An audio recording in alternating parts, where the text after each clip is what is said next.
The screen flickers to life with the weight of centuries.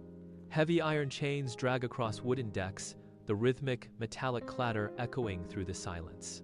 Then, the rigid, typed lines of Jim Crow laws appear, followed by the stark, barbed wire fences of apartheid. These images do not fade. They bleed into one another, forming a continuous, unbroken chain of history.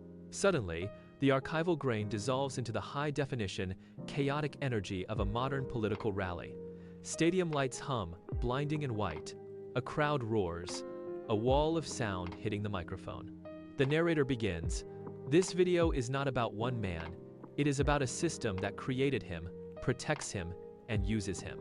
Today, we break down how Donald Trump is not an accident of history, but a loudspeaker that exposes how white supremacy, colonialism, capitalism, and imperialism actually work. The title flashes across the screen, sharp and demanding. How Trump is exposing white supremacy, colonialism, capitalism, and imperialism, a Pan-African view.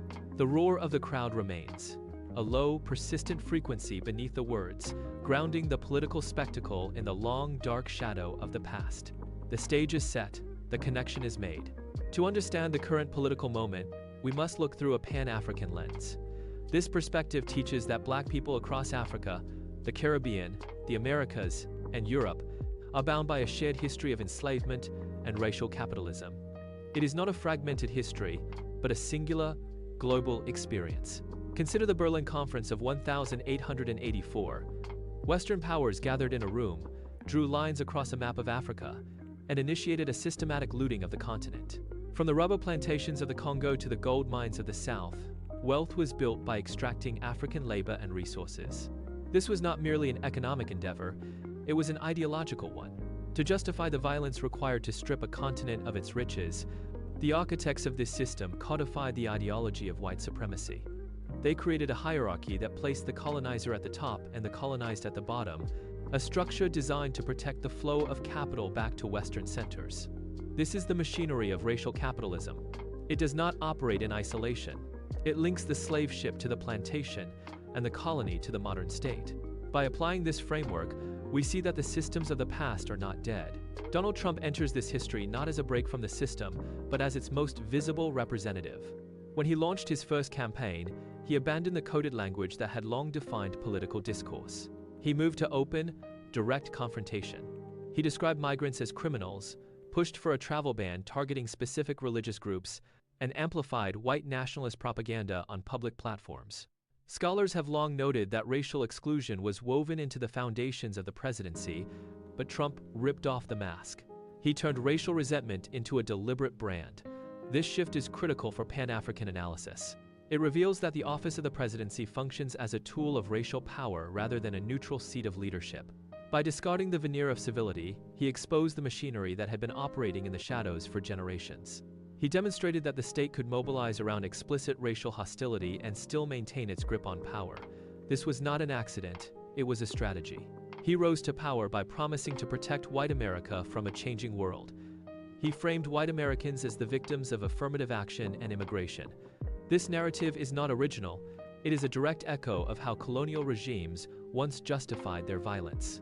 In the colonies, the colonizer always portrayed themselves as under threat, claiming that their dominance was a necessary defense against the people they were actively exploiting.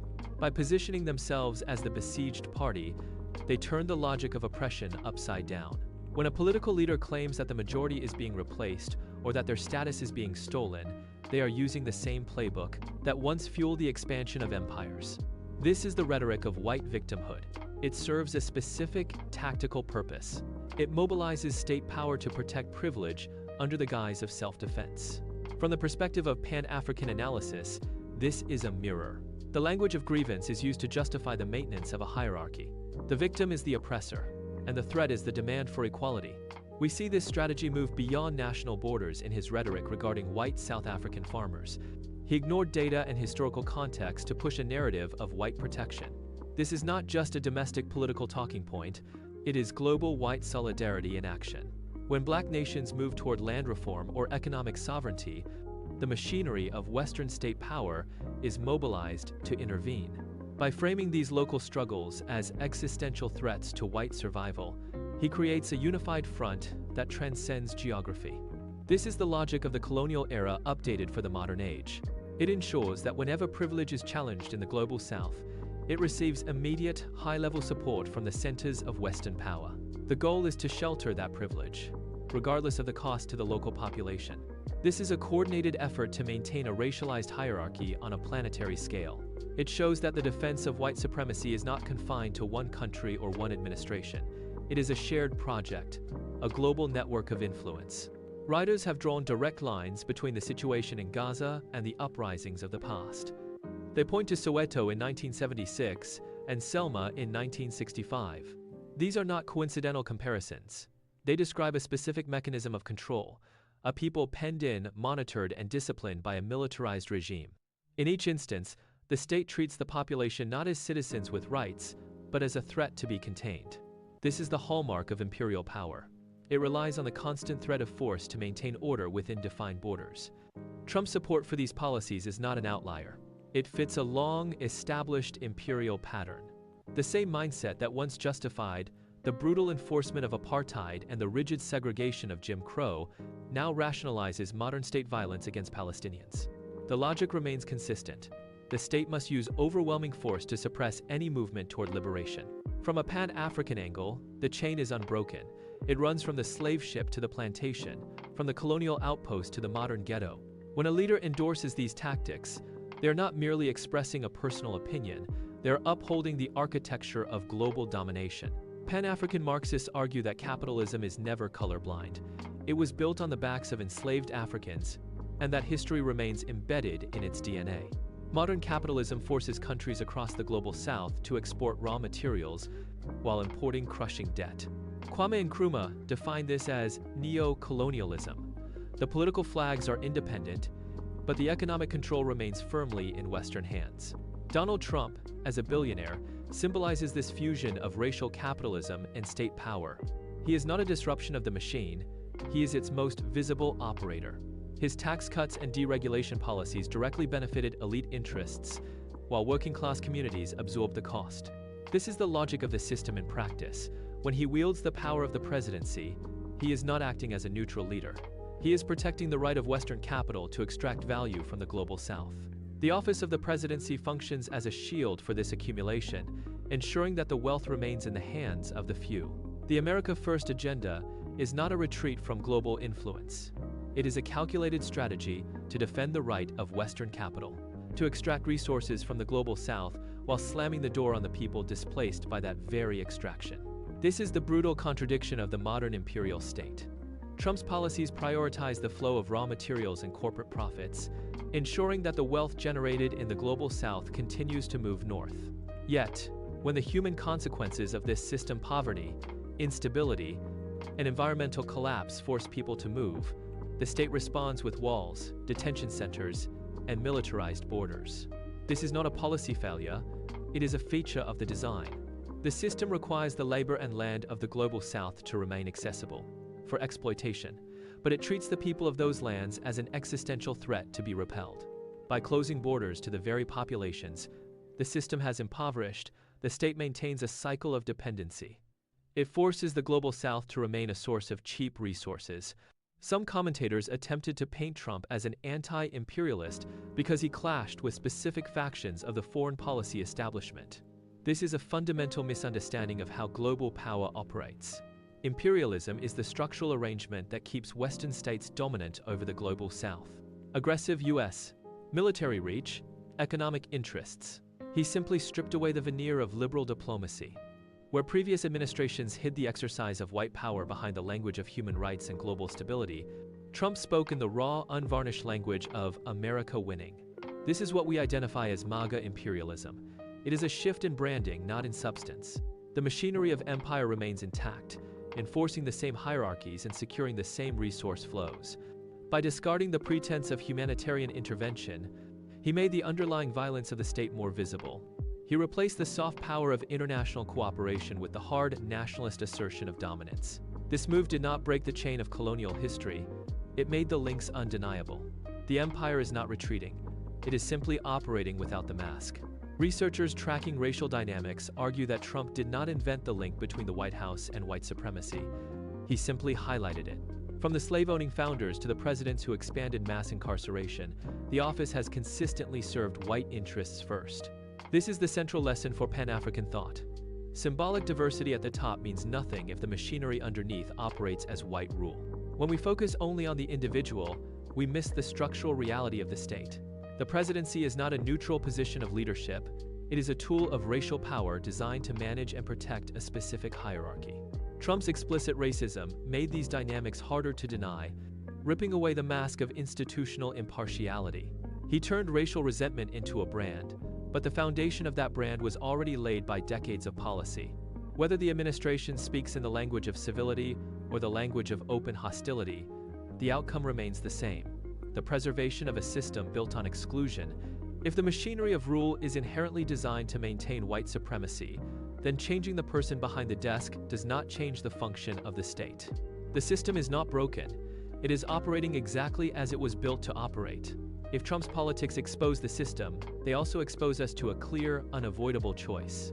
Do we accept the path of white supremacist autocracy, or do we commit to building new forms of global solidarity? This is not a theoretical question, it is a demand for action. Pan-Africanism insists that Black struggles are fundamentally connected, regardless of geography. The same forces that discipline communities in Ferguson are at work in Lagos.